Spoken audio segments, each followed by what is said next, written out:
زموږ یو ډیر غټ ارمان وي چې واده وکړو او د واده نه بعد بیا خاص کر زموږ د پښتنو فوکس دا وي چې زر تر زره زموږ پریګننسي وشي او الله رب الجلال نیکمل اولاد هم راکړي او خو ډیر اولاد را الله رب الجلال راکړي. خو دغه هم دعا غواړو چې د دې پالنه هم بهترین وشي ډیره خبوي. دی ویډیو کې یو ډیر امپورټنت خبره زموږ د پښتنو د پاره یاد هغه خلک چې د اغي واده وکي او اغي لګیا دي زنانه په ډاکټرانو باندې ګرځي نو اغي د پاره دا یو ډیر امپورټنت ویډیو دا اوس موږ سره دلته یو خورکۍ ناسته ده چې د اغي علاج کم از کم 15 کاله چې د نو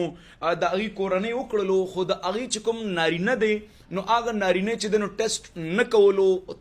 تقریبا 2 میاشتې وړاندې مال رالل نو دا یوازې راغلی و او زه د زینوم هم نه منشن کوم خو دا خاص کر د ځوانانو د پاره یا هغه نارینه چې اکثر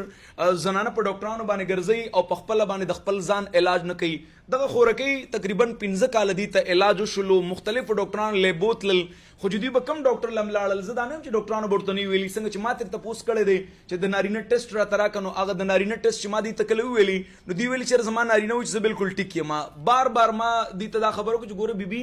نارینه ټیک نه کنه 15 کال استاو ستیر شلو ستا هر یو سیسټیک را روان دی زمونږ زیات تر زنانه چې کله دا وی چې نه کنه بیبي ته ټیکی وای نه کنه زما زخم دی نو زنانه خو ټول عمر ډاکټرانو په دې خبرو باندې وخوړلې چې ستا وینه کمه ده ستا زخم دی ستا جراثیم دی ستا ټایفاید دی په دې خبرو باندې دغه زنانه چې د خلکو د ډاکټرانو لوټ کړلې او زنانه په دې ډېر زیات خوشحالي چې ډاکټر ته دا خبرو کوي چې باروزي وای ډېر تکړه ډاکټر ډېر اعلی ډاکټر نو زه دا وایم چې دې خبرو نه لګوړی پکار دادا چې د واده نه بعد د ټولو نه ضروري څه دی د زنانه د علاج کولو نه وړاندې نارینه له پکار د خپل ټیسټ وکړي کم سیمن ټیسټ دی چې په کم کې شپږ ورځې اوه ورځې د کور والا نه ناغه پکار ده یعنی کور والا سره به نه ملاویږي هغه ټیسټ به وکړي او د هغې نه بعد به چې بیا وګوري که چېرې ستا سپرم کم از کم د 35 نه بره روانو د 15 نه بره روانو نو ستاسو د اولاد د کېدو چانس ډیر دی. ها البته نن سبا خو ما چې څومره وکتل نو د شپېتو نه زیات تر کسان داسې دي چې د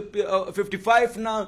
کم کاونټینګ را روان وي نو زیات تر د هغې اولاد نه کیږي او داسې خلک هم شته دی چې د هغې د 50 نمبر روان دي د 50 نمبر روان دي خو پس سل ډیر زیات را روان دی نو په دې وجه باندې هم اولاد نه کیږي. زما د دې ویډیو مقصد دا دی چې دغه خورکۍ موږ له راله 15 کاله علاج کړی دی او ما ته هم دا خبر وکړو چې خاوند مې وایي چې زه ټیک یم ما ورته ویل بیبي زه تا له علاج نه کوم چې تر څو پورې تا د خپل خاوند ټیسټ ما ته نه راوړی نو زه په کوم بنیاد تا ته علاج وکړم. دوی لاړل کېدای شي په هغه ټایم باندې خفه شوي هم خو بهرحال هغه خاوند ته چې دې کله ویلي دي نو د هغې نه بعد هغه ټیسټ کړی دی تاسو په الله یقین وکئ نن د هغه ټیسټ راغلی دی د ښودلو نه دی زه تاسو ته چونکې هغه ښیم نو هغې کې به د هغه نوم راځي نو زه په دې وجه باندې ورته دا ویل غواړم چې د هغه جراثیم مکمل زیرو دي که د زنانه خبره ته وکړم په مخ باندې بلها ویښته ولاړ دي وجود یې ورله غټ کړی دی ولې چې بېځایه دوايانې ورکول دي بېجا علاج کول دي مثلا نارینه کې را روانه د هغه ایزوسپرمیا دی اوس که چېرې الټراساونډ ورته وکړلی شي د هغې نه معلومات کول پکار دی چې آیا دا ټیسټیز دي ویریکوسل دی هایډروسل دی اپیډیډیمل سیسټ دی معلومات کول ډیر زیات ضروری دي نو داسې بیماران چې هغې د اولاد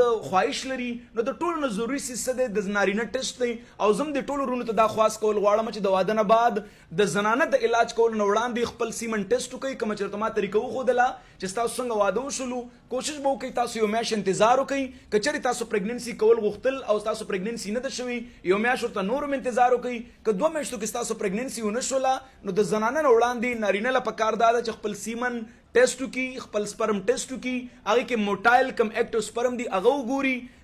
کم از کم شپږ ورځې اوه ورځې نه هغه وکړي او د هغې نه بعد یو بهترین لیبارټرۍ کې ټیسټ وکړي هغه دې وګوري که چېرې هغې کې موټایل یعنې اکټیو سپرم بهترین و نو علاج نه دی پکار او که چېرې بهترین نه و نو زنانه او نارینه دواړه ډاکټر له تلل پکار دی او د دواړو چیکپ ډېر زیات ضروري دی. نو څوک د خپل خاطر نه درنوي کوشش دې وکړي د زنانه د علاج کولو نه وړاندې نارینه ته علاج وکړئ چې مسله مو اواره شي.